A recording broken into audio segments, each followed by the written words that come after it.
रात्रीचे 8 वाजले होते. ज्योती डायनिंग टेबलवर जेवण मांडत होती. तेवढ्यात तिच्या नवऱ्याचा कार्तिकचा फोन वाजला. कार्तिक टीव्ही पाहण्यात मग्न झाला होता, त्यामुळे त्याने ज्योतीला फोन उचलण्यासाठी सांगितला. कार्तिक म्हणाला की मला जर विचारले तर सांग की मी थोड्या वेळाने फोन करीन, मी बिझी आहे. ज्योतीने जसा फोन घेतला तिकडून अनोळखी माणसाचा तिच्या कानावर आवाज आला. तिकडून दुःखद अशी बातमी तिला कळाली. कार्तिकच्या मावशीच्या एकुलत्या एका मुलाचा ॲक्सिडेंटमध्ये मृत्यू झाला आहे. ही बातमी ऐकून ज्योती एकदम स्तब्ध झाली. ज्योतीला समजतच नव्हतं की ही दुःखाची बातमी कार्तिकला कशी सांगावी. जेवण डायनिंग टेबलवर मांडलं होतं. तिने विचार केला की आधी जेवण करावं, मग त्याला सांगावं. पण ज्योतीला तिच्या चेहऱ्याने तिला साथ दिली नाही. तिच्या मनातील वेदना तिच्या चेहऱ्यावर स्पष्ट दिसू लागल्या. ज्योतीचा चेहरा पाहून कार्तिक हैराण झाला. कार्तिक ज्योतीला म्हणाला की काय झाले आहे, कोणाचा फोन होता. कार्तिकचा आवाज ऐकून ज्योती स्वतःला सावरू शकली नाही आणि ती रडत रडत ही बातमी त्याला सांगू लागली. ही दुःखाची बातमी ऐकून कार्तिक एकदम शांत झाला. ज्योतीला रडताना पाहून तिची दोन्ही पण मुले तिच्याकडे पाहू लागले. ज्योतीने खूप हिमतीने तिचे अश्रू पुसले आणि त्यांना जेवण देऊन झोपी लावले. पण ज्योतीने आणि कार्तिकने अन्नाचा एक कण पण खाल्ला नाही. कार्तिक लगेचच लोणावळ्याला जाण्याची तयारी करू लागला. ज्योतीला पण कार्तिक सोबत लोणावळ्याला जाऊ वाटत होतं. पण उद्या ज्योतीच्या ऑफिसमध्ये महत्त्वाची मीटिंग पण होती आणि एवढ्या लांब घेऊन मुलांना सोडून कसं जायचं हा पण प्रश्न तिच्या पुढे आला. कार्तिकने लगेचच त्याची जायची तयारी केली आणि तिला सांगून तो लोणावळ्याला जाण्यासाठी रवाना झाला. कार्तिक खूप दुःखी झाला होता, पण तो त्याचं दुःख दाखवत नव्हता. तो दुःखी का नाही होणार, कारण त्याच्या मावशीचा त्याच्यावर खूप स्नेह होता. लहानपणापासून सुट्ट्यामध्ये कार्तिक त्याच्या मावशीकडेच जात होता. कार्तिकच्या आईच्या मृत्यूनंतर त्याच्या मावशीनेच त्याच्या आईची जागा घेतली होती. मावशीचा मुलगा अर्जुन आणि कार्तिक या दोघांमध्ये वयाचं जास्त अंतर नव्हतं. दोघे पण मावस भाऊ कमी आणि दोस्त जास्त होते. लग्नाच्या 12 वर्षानंतर मावशीच्या नवऱ्याचे निधन झाले होते. तेव्हापासून एकटीनेच अर्जुनला त्याने सांभाळले होते. अर्जुन पण आईचा पूर्णपणे श्रवणकुमारच होता. खूप वर्ष तर तो लग्नच नाही करायचा म्हणून आईपाशी हट्ट करत होता, कारण आईने जे काही त्याच्यासाठी कष्ट केले आहेत त्याचे फळ त्याला द्यायचे होते. त्याला फक्त आईची सेवा करायची होती. त्याला भीती वाटत होती की जर घरात भांडखोर बायको आली तर आईचं जीवन कठोर बनवून टाकीन. मावशीचा स्वभाव खूपच चांगला होता. त्यांच्या तोंडातून मध आणि डोळ्यातून स्नेह निघत होताच. मावशीचं एकच स्वप्न होतं की अर्जुनने लग्न करून या घरात सून आणावी. पण अर्जुन तर त्याच्या हट्टावरच होता की त्याला लग्न करायचं नाही. पण एकदा मावशीने खूपच हट्ट केला आणि कार्तिकने पण समजावून सांगितलं. तेव्हा अर्जुन लग्नासाठी तयार झाला. अर्जुनच्या लग्नाला अजून 1 वर्ष पण झाले नव्हते आणि त्याआधीच तो आपल्या म्हाताऱ्या आईला सोडून देवाघरी गेला. 4-5 दिवसांनी ज्योती पण ऑफिसमधून सुट्टी घेऊन आणि मुलांना घेऊन लोणावळ्याला गेली. अर्जुनच्या आईला आणि बायकोला पाहून ज्योतीला खूप वाईट वाटलं. त्या दोघीला पाहून ज्योतीला खूप रडायला आले. ती त्यांच्या गळ्यात पडून रडू लागली. मावशीच्या आयुष्यात 2 दुःख आले होते. एक दुःख म्हणजे तरुणपणात नवरा गेला आणि म्हातारपणात मुलगा गेला. यापेक्षा दुःख अजून काय असू शकते. अजून डोंगरा एवढं आयुष्य समोर होतं. पूर्ण घरात माणसे होती, परंतु अर्जुनशिवाय ते घर अजून पण मोकळे दिसत होते. अर्जुनच्या बायकोला सायलीला तिच्या माहेरची कायमचे त्यांच्यासोबत घेऊन जाणार होती. तसं बघितलं तर ते ठीकच होतं.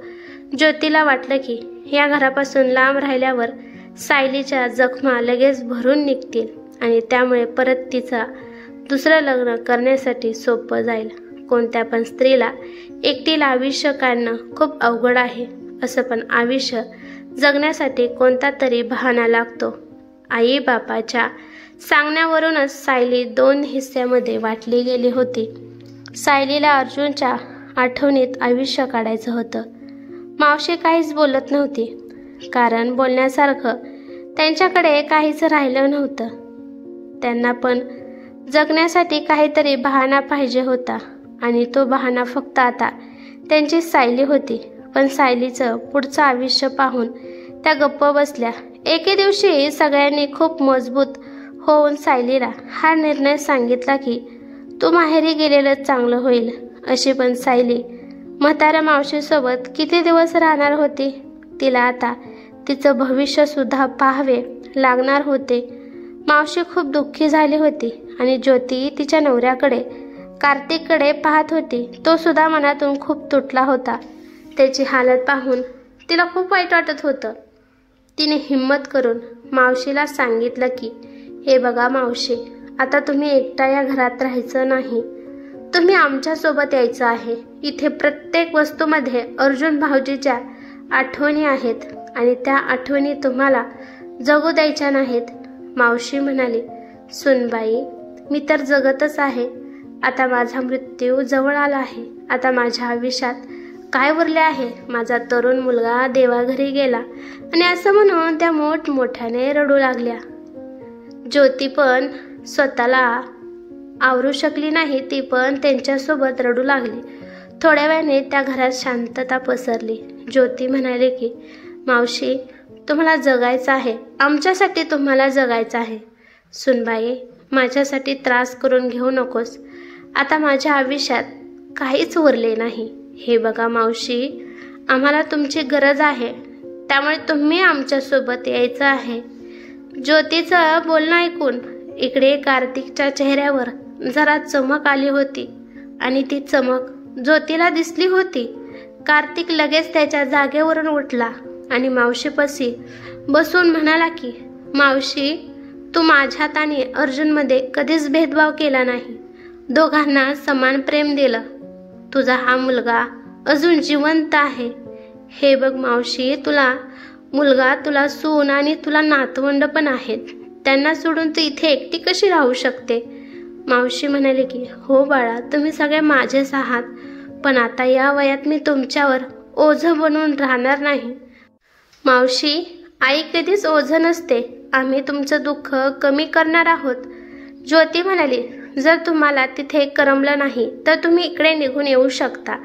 त्यावेळेस आम्ही तुम्हाला थांबवणार नाही. ज्योती आणि कार्तिकच्या आग्रहाखातीर मावशी त्यांच्यासोबत जाण्यासाठी निघाली. दुसऱ्याच दिवशी सगळे घरी परत आले. घरी आल्यावर ज्योती 4-5 दिवस ऑफिसमधून सुट्टी घेऊन मावशीसोबत राहत होती. त्यानंतर तिने ऑफिस जॉईन केलं. खूप दिवसांनंतर ऑफिसला आली म्हणून सगळे ऑफिसमधले मिळून सोबत लंच करत होते. सगळे ज्योती एवढे दिवस ऑफिसला का आली नाही म्हणून प्रश्न विचारत होते. जेव्हा ज्योतीने कारण सांगितलं तेव्हा कोणी त्याबद्दल विचार करत होते, तर कोणाला अर्जुनचा मृत्यू झाला म्हणून दुःख वाटत होतं. त्यानंतर बोलत बोलत ज्योतीने सांगितलं की अर्जुनच्या आईला आम्ही आमच्याकडे घेऊन आलो आहे. आता त्या आमच्या सोबतच राहणार आहेत. ज्योतीचं बोलणं ऐकून तिची मैत्रीण साक्षी तिला म्हणाली की हे बघ, आता तू तर कामातूनच गेली, तर रोज घरात कलह निर्माण होणार आहेत. आता रोज तुला टोमणे ऐकावी लागतील. ज्योती म्हणाली की मावशी त्या स्वभावाची नाही, मावशीचा स्वभावाने खूप प्रेमळ आहे. साक्षी म्हणाली की हे बघ ज्योती, सासू ती सासूच असते. बघ, एक दिवस ती तुझ्या डोक्यावर मिऱ्या वाटणार आहे. दुसरी मैत्रीण म्हणाली की तुला काय गरज होती त्यांना घेऊन यायची? बसल्या बसल्या स्वतःसाठी संकट उभा केला आहेस की ते मस्त आयुष्य जगत होती आणि मावशीला घेऊन आली आहेस. अगं ज्योती, एवढा मोठा निर्णय घ्यायच्या आधी एकदा आम्हाला विचारायचं तरी असते. अगं, आम्ही सासूच्या राज्यात कसं राहत आहोत हे आम्हाला माहीत आहे, कारण तुला तर सासू नाही आणि मावस सासूला घेऊन आली आहेस. तिसरी मैत्रीण शोभा म्हणाली की जर माझ्या नवऱ्याने असा हट्ट केला असता तर मी नवऱ्यालाच चांगले सुनावले असते, पण कधीच मावशीला माझ्या घरी घेऊन आली नसती. खरंच ज्योती, तू खूप मूर्ख आहेस. स्वतःच्या पायावर धोंडा मारून घेतला आहे. त्या सगळ्या मिळून एवढ्या बोलत होत्या की ज्योतीला त्या बोलूनच देत नव्हत्या. पण त्यांच्या बोलण्यामुळे ज्योतीच्या डोक्यात खूप प्रश्न येऊ लागले. ज्योती तिच्या मैत्रिणींना समजवणार होती, पण तिला माहीत होतं की आता काही पण त्यांना सांगितलं तरी ते व्यर्थ जाणार आहे. संध्याकाळी ज्योती थकून घरी पोहोचली तर लगेचच मावशी पाण्याचा ग्लास घेऊन तिच्यासमोर उभा राहिली. नाहीतर रोज तिला स्वतःच्या हाताने पाणी घेऊन प्यावे लागत होते. त्यानंतर मावशी खूप प्रेमळ शब्दात म्हणाल्या की सुनबाई, हातपाय तोंड धुवून घे, तोपर्यंत मी मस्तपैकी चहा करते. हे सगळं ऐकल्यावर ज्योतीच्या मनात एक ऊर्जा निर्माण झाली. ती लगेचच फ्रेश होण्यासाठी निघून गेली. ज्योती बाहेर आली तर मस्तपैकी मावशीने चहा बनवला होता. मावशीने तिला चहा पिण्यासाठी सांगितला. त्या म्हणाल्या की सुनबाई, दिवसभर काम करून थकले असशील ना, आरामशीरपणे बसून चहा पी. ज्योती जेव्हा चहा पित होती तेव्हा तिला कुकरच्या शिट्टीचा आवाज ऐकायला आला. ज्योतीला समजले की मावशीने संध्याकाळच्या जेवणाची तयारी पण सुरू केली आहे. ज्योती मावशीला म्हणाली की मावशी, तुम्ही दिवसभर कामच करत बसणार आहात का? आराम पण करत जावा. ज्योतीने सगळीकडे पाहिलं तर घर एकदम स्वच्छ मावशीने ठेवले होते. कामाचं टेन्शन घेऊ नका, हे सगळं कामे मी ऑफिसवरून घरी आल्यावर करत जाईल. मावशी म्हणाली की सुनबाई, ही तुझीच गृहस्थी आहे, हे सगळं तुलाच करावे लागणार आहे. मी तर फक्त तुझी मदत करत आहे. पहाडा एवढे दिवस मी बसून कसा घालवणार आहे? त्यानंतर ज्योतीचे दोन्ही पण मुले मावशीच्या शेजारी येऊन बसले आणि ते हसत होते. ज्योती मावशीला म्हणाली की तुम्हाला या दोन सैतानांनी त्रास तर दिला नाही ना? सुनबाई, हे मला काय त्रास देणार आहेत? ज्या घरात लहान मुलांचे आवाज घुमतात त्यांच्यामुळेच आपल्याला जगण्याची उम्मीद भेटत असते. ज्योतीला वाटलं की कदाचित मी मावशीचं बोलण्यात मन दुखावले आहे, पण लगेचच हसत मावशी म्हणाली की सुनबाई, कार्तिक येऊपर्यंत तू आराम कर आणि स्वयंपाकाची काळजी करू नकोस.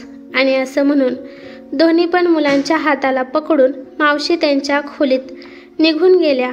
ज्योतीच्या कानात तिच्या मैत्रिणीचे कडवट बोलणं ऐकायला येत होते, पण त्यांचं बोलणं आणि मावशीचं वागणं यामध्ये काही साम्य दिसत नव्हतं. आजकाल ज्योती एवढी खुश होती की सांगायलाच नको. रोज ऑफिसवरून घरी येताना कोणती भाजी बनवायची, घरी गेल्यावर घर व्यवस्थित ठेवायचं, असे हजारो प्रश्न तिच्या डोक्यात थैमान घालत होते. पण आता ते बिनधास्त घरी येत होती. सकाळच्या वेळी पण कोणती पण धावपळ न करता आरामशीरपणे ज्योती ऑफिसमध्ये पोहोचत होती.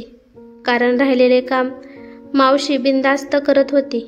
सकाळच्या वेळी जर ज्योती नाश्ता बनवत असेल तर मावशी दोन्ही पण मुलांना स्कूलला जाण्यासाठी तयार करत असायची. नाही तर मुलांना नाश्ता बनवता तयार करावे लागत होते. त्यानंतर टिफिन पॅक करणे वगैरे काम तिला करावे लागत होते. पण आता खूप कामात मावशी मदत करत होते, त्यामुळे तिचे काम लगेच होत होते. शिवाय तिला दुपारचं जेवण बनवून ठेवण्याचा पण त्रास होत नव्हता.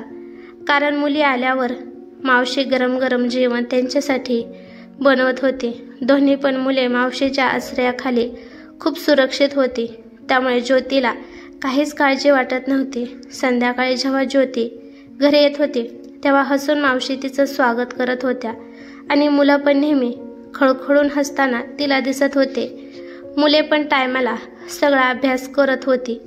मावशीच्या सान्निध्यात सगळेच खूप खुश होते. मावशी हळूहळू आमच्यात मिसळून त्यांचं दुःख विसरून गेल्या होत्या.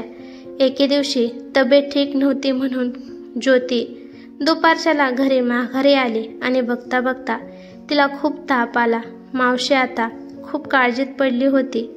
कार्तिक पण अजून ऑफिसवरून घरी आला नव्हता. मावशीने लगेचच तिला थोडं काहीतरी खायला दिलं आणि तापाची गोळी दिली आणि तिच्या डोक्यावर गारपट्ट्या पण ठेवू लागल्या. कार्तिक आल्यावर लगेचच त्यांच्यासोबत मावशीने ज्योतीला हॉस्पिटलमध्ये पाठवले.